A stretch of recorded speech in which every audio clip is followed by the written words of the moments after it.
Hey everybody, welcome back. Joe Gambino here. Today we're going to be going over spine CARs. CAR stands for controlled articular rotations. These are joint circles that we're doing to help maintain our ranges of motion, maintain our joint health, as well as serve as an assessment tool.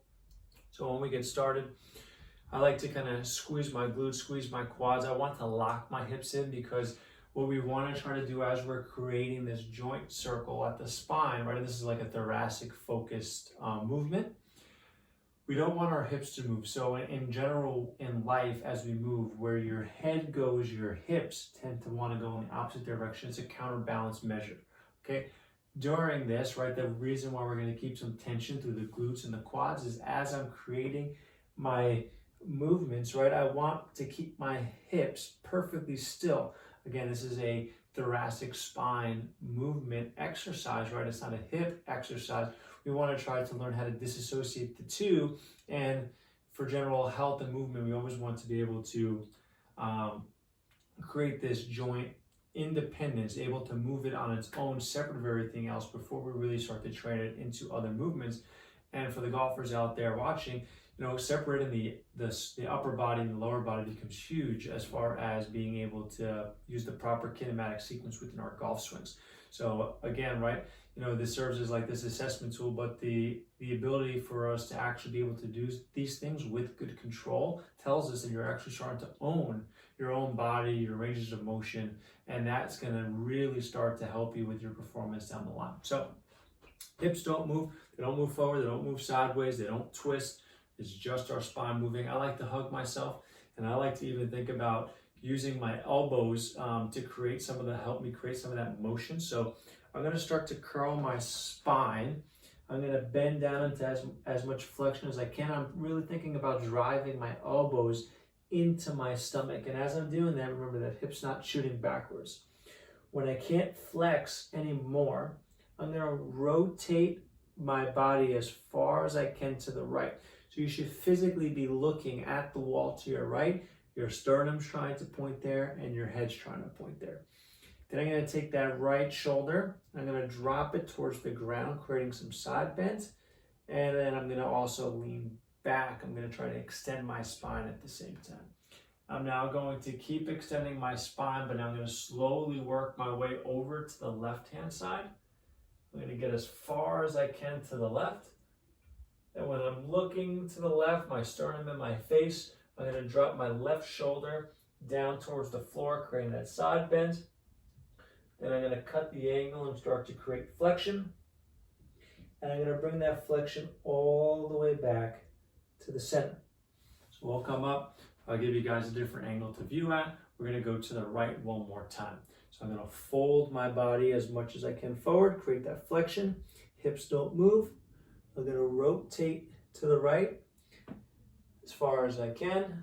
I'm going to drop that shoulder, extend my spine, slowly rotating to the other side. When I can't go anymore, I'm taking that shoulder, dropping it towards the floor, folding my body forward, and coming back to the center. Now we're going to go left side, keeping that same hugging motion, driving the elbows into my body as I flex, as much flexion as possible. When I can't go anymore, I'm going to rotate now to the left, dropping that left shoulder down, really extending back, slowly coming through to the other side. Drop that right shoulder down, come back down to the center. Remember, we're comparing the left direction to the right direction as we're doing it, trying to see, do we feel any differences side by side as far as range of motion, control, stretch, pain is concerned. All right, so one more time to the left, folding forward, getting to the left, dropping that shoulder, starting to lean back, slowly rotating yourselves to the other side.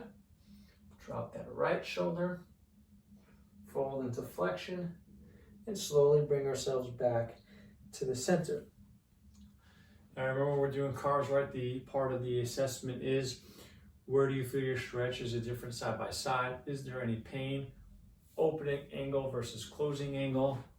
Opening angle versus closing angle, right? Those are two really, they give us different information. If you find that you have closing angle joint pain, just shoot me a comment so we can kind of figure out why that may be happening.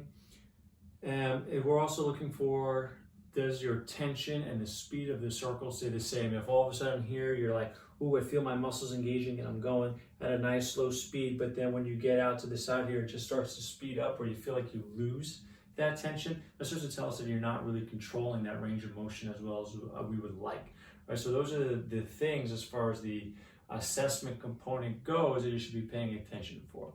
And the way I like to describe this is that, this is just information for you. You're just trying to find out how well is your spine moving throughout the entire thing. Am I creating compensation with my hips? Am I losing tension?